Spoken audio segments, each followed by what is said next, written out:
Hello friends, कैसे हैं आप लोग। आज हम डिस्कस करेंगे संस्कृति और शिक्षा संबंधित अधिकार, जिसका वर्णन अनुच्छेद 29 से 30 के मध्य में किया गया है।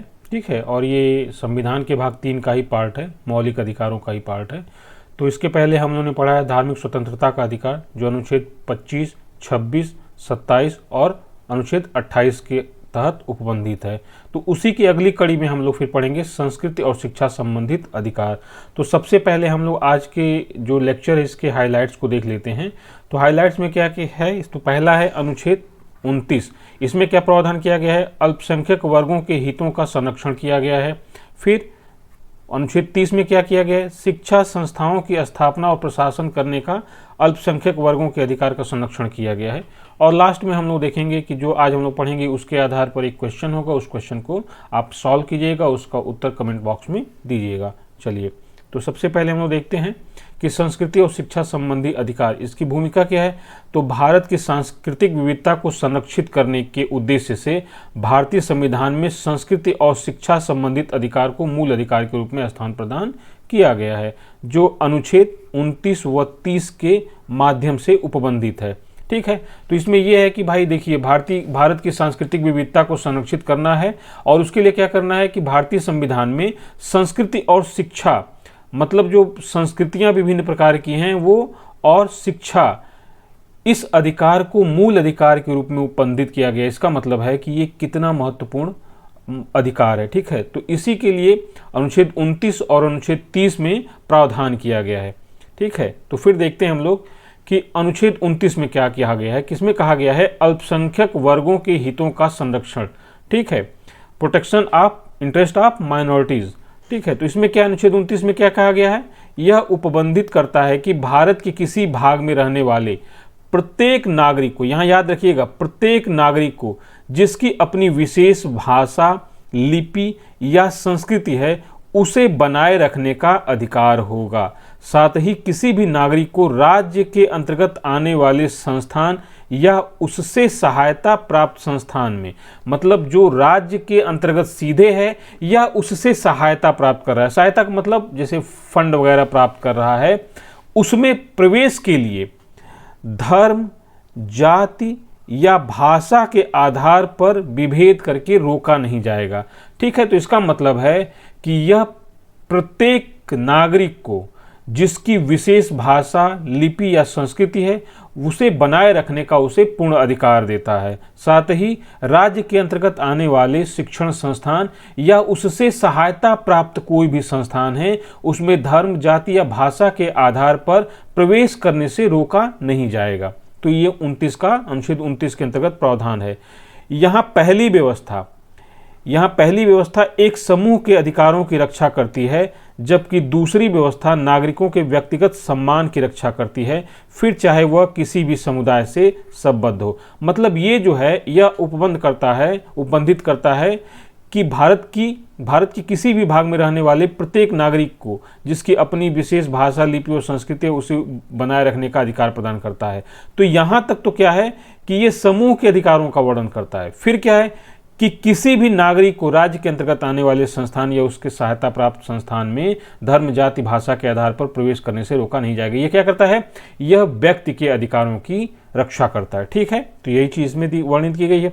न्यायिक निर्णय के अनुसार भाषा, लिपि और संस्कृति को संरक्षित करने का अधिकार नागरिक के सभी वर्गों को प्राप्त है, चाहे वह अल्पसंख्यक हो या बहुसंख्यक। तो यहाँ पे अल्पसंख्यक वर्गों के हितों का संरक्षण करने से कहा गया है। तो इसका मतलब है कि ये सिर्फ अल्पसंख्यक के बारे में ही नहीं कहा गया है, इसमें ये भी कहा गया है कि भाषा, लिपि और संस्कृति को संरक्षित करने का जो अधिकार दिया गया है वो नागरिक के सभी वर्गों को प्राप्त है, चाहे वो अल्पसंख्यक वर्ग से बिलोंग करते हो और चाहे वो बहुसंख्यक वर्ग से बिलोंग करते हो। ठीक है, तो दोनों चीज इसमें ध्यान रखना है। फिर क्या है, ये इंपॉर्टेंट चीज है, सर्वोच्च न्यायालय ने व्यवस्था दी है कि भाषा की रक्षा में भाषा के संरक्षण हेतु आंदोलन करने का अधिकार भी शामिल है। मतलब अगर कोई भाषा संरक्षण के लिए आंदोलन कर रहा है तो ये भी क्या है, वो माना जाएगा कि अपनी भाषा की रक्षा कर रहा है या अपनी भाषा के संरक्षण के लिए प्रयास कर रहा है। तो ये भी ध्यान में रखना है कि इसमें आंदोलन का अधिकार भी क्या है, भाषा के संरक्षण के लिए ही है। ठीक है, चलिए फिर हम देखते हैं शिक्षण संस्थानों की स्थापना। इसमें है अनुच्छेद 29, जहां अल्पसंख्यक वर्ग को अपनी भाषा, लिपि तथा संस्कृति को संरक्षित करने का अधिकार प्रदान करता है, तो वहीं अनुच्छेद 30 इसका प्रयोग करने के लिए शिक्षण संस्थानों की स्थापना व प्रशासन का अधिकार प्रदान करता है। भाई कोई भी वर्ग है, चाहे अल्पसंख्यक हो चाहे बहुसंख्यक हो, यहाँ पे समान सी बात लेते हैं, वो अपनी भाषा, लिपि तथा संस्कृति को कैसे संरक्षित करेगा? कोई ऐसा इंस्टीट्यूट होगा या कोई ऐसा प्लेस होगा जहाँ पर क्या कर रहा हो, इस तरह की भाषा, लिपि या संस्कृत के बारे में ज्ञान दे रहा हो या इसका अध्ययन या अध्यापन करा रहा हो। ठीक है, तो यही कहता है कि अनुच्छेद 30 इस प्रकार के मतलब इसका प्रयोग करते हुए, किसका? भाषा, लिपि और संस्कृत के संरक्षण के लिए प्रयोग करते हुए, अनुच्छेद 30 का प्रयोग करते हुए वो क्या करेगा? शिक्षण संस्थानों की स्थापना एवं उसके अधिकार को प्रदान करता है। ठीक है, अब देखिए अल्पसंख्यक शिक्षण संस्थाएं 3 प्रकार की होती हैं। ठीक है, तो ये इंपॉर्टेंट चीज है कि अल्पसंख्यक शिक्षण संस्थान 3 प्रकार के होते हैं। कौन कौन से होते हैं?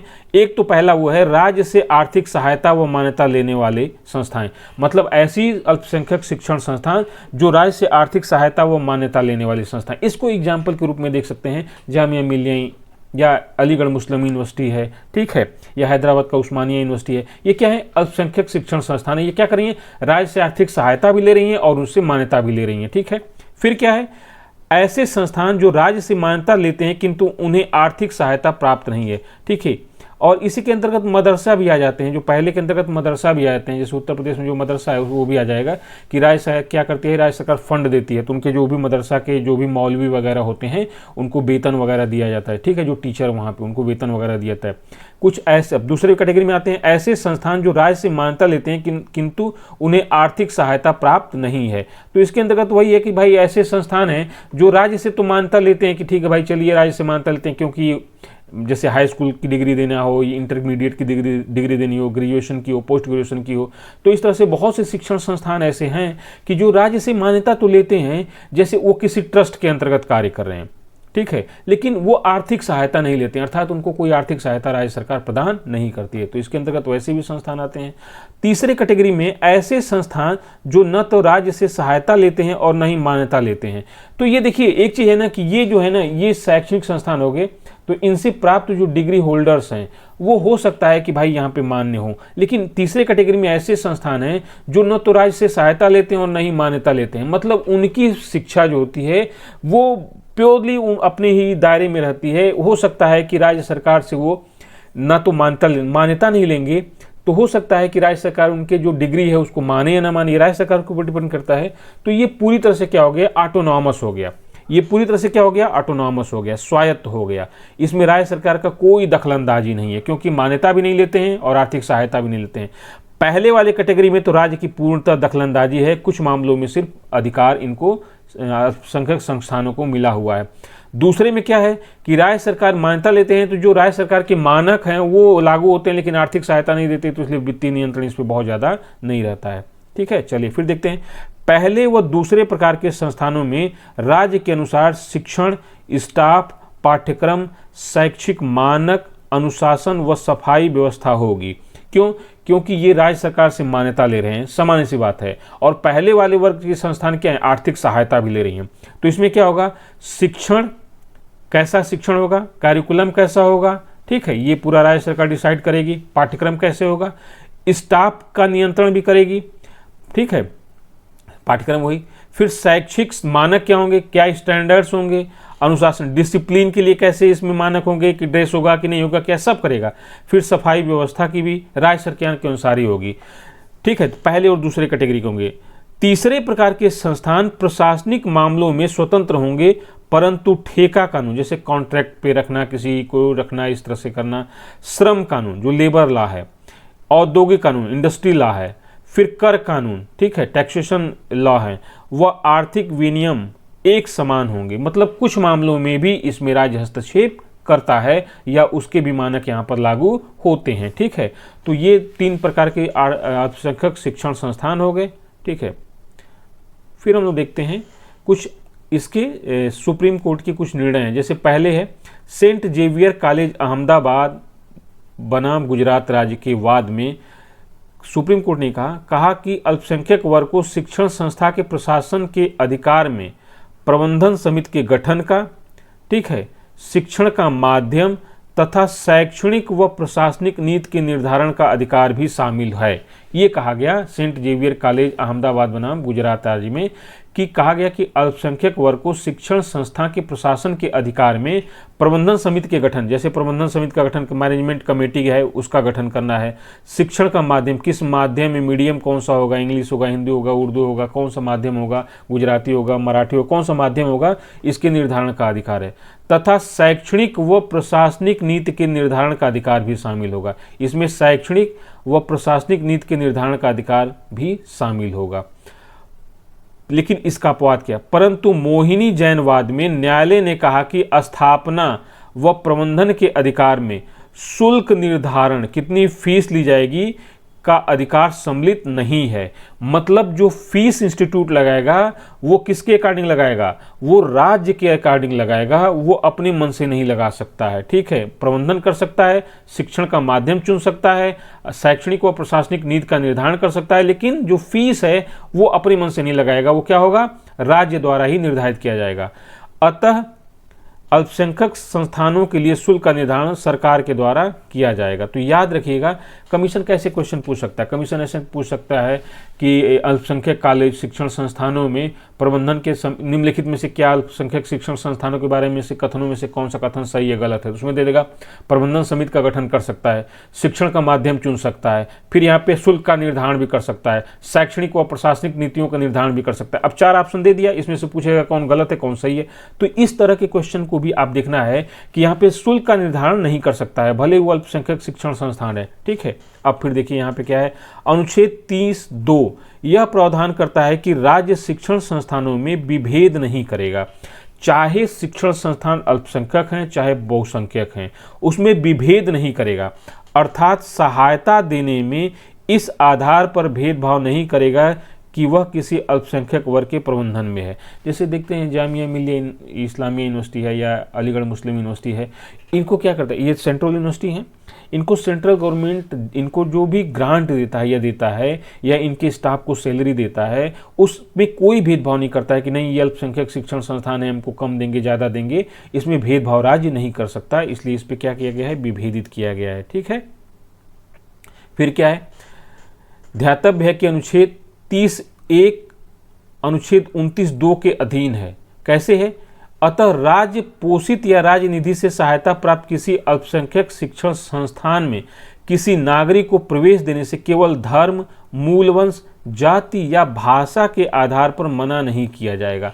ठीक है, अब कोई अल्पसंख्यक शिक्षण संस्थान है तो भी उसमें किसी भी व्यक्ति को केवल धर्म, मूलवंश, जाति या भाषा के आधार पर प्रवेश देने से मना नहीं किया जाएगा। जैसे मान लेते हैं कि यहाँ पे जामिया मिलिया यूनिवर्सिटी है, अगर कोई इसमें गैर मुस्लिम धर्म का भी व्यक्ति जाता है और वो मेरिट में आता है तो इसलिए उसको प्रवेश देने से वंचित नहीं किया जाएगा कि भाई ये दूसरे धर्म से आता है या दूसरे मूल वंश का है या दूसरी जाति का है या दूसरी भाषा का है, तो इस आधार पर कोई भेद नहीं किया जाएगा। ठीक है, फिर देखिए TMA पाई फाउंडेशन वाद में न्यायालय ने यह व्यवस्था दी कि यदि कोई अल्पसंख्यक शैक्षणिक संस्थान सरकार से अनुदान प्राप्त करता है तो शैक्षणिक संस्था की प्रकृति में कोई परिवर्तन नहीं होगा। ठीक है, अगर भले वो आर्थिक सहायता या अनुदान प्राप्त करता है सरकार से तो उसकी शैक्षणिक संस्था की प्रकृति में कोई परिवर्तन नहीं होगा। जैसे प्रकृति अल्पसंख्यक का अगर दर्जा है उसको, तो ऐसा नहीं कि राज्य दे रहा है तो राज्य उसको परिवर्तित कर देगा। ठीक है, उसकी प्रकृति में कोई परिवर्तन नहीं होगा। ठीक है, अब फिर अगला वाद देखते हैं, मोहम्मद रफीक बनाम कोताई रहमानिया उच्च मदरसा प्रबंधन समिति एवं अन्य वाद में 6 जनवरी 2020 को सर्वोच्च न्यायालय ने यह निर्णय दिया कि शिक्षा की उत्कृष्टता सुनिश्चित करने के लिए सरकार द्वारा अल्पसंख्यक शिक्षण संस्थानों को विनियमित किया जा सकता है, मतलब इनको रेगुलेट किया जा सकता है। उसका उद्देश्य क्या होगा? इसका उद्देश्य होगा कि शिक्षा की उत्कृष्टता, मतलब क्वालिटेटिव एग्जाम, क्वालिटेटिव एजुकेशन के मानक को निर्धारित करने के लिए, कि मतलब इसमें जो शिक्षा दी जा रही है वो उसकी गुणवत्ता क्या है, उसके लिए मानक क्या क्या कर सकता है, ये बना सकता है या रेगुलेट कर सकता है। साथ ही न्यायालय ने यह भी कहा कि अनुच्छेद 30(a) के तहत अल्पसंख्यकों के अधिकार न तो निरपेक्ष और नहीं कानून से ऊपर है, मतलब इसमें भी क्या कर सकता है राज्य, युक्त निर्बंधन लगा सकता है। ये भी प्रावधान किया गया कि अल्पसंख्यक शिक्षण संस्थानों पर कोई भी राज्य प्रतिबंध लगा सकता है, मतलब ये एब्सोल्यूट नहीं है कि इन पे कोई राज्य कानून नहीं बना सकता है और ना ही ये कानून से ऊपर हैं, तो अर्थात इनके लिए भी कानून राज्य बना सकता है। ठीक है, अगला टॉपिक हम लोग का इसमें है अध्ययन आधारित प्रश्न, कि जो हम लोग ने अध्ययन किया उसके आधार पर प्रश्नों का उत्तर देंगे। अब प्रश्न है, उसका उत्तर आप लोग दीजिएगा। निम्नलिखित बेसिक सत्य कथन का चुनाव कीजिए। पहला है अल्पसंख्यक शिक्षण संस्थानों में SC/ST वर्ग के लोगों को आरक्षण प्राप्त है। दूसरा है अल्पसंख्यक शिक्षण संस्थानों में ST/SC वर्ग को आरक्षण प्राप्त नहीं है। तीसरा है भाषा की रक्षा में भाषा के संरक्षण हेतु आंदोलन करने का अधिकार शामिल नहीं है। और चौथा है अनुच्छेद 30A के तहत अल्पसंख्यकों के अधिकार निरपेक्ष हैं। अब आप इसका आंसर कमेंट बॉक्स में दीजिएगा। तो आज का टॉपिक हम लोग का ये था। फिर मिलते हैं नेक्स्ट टॉपिक के साथ। Thank you.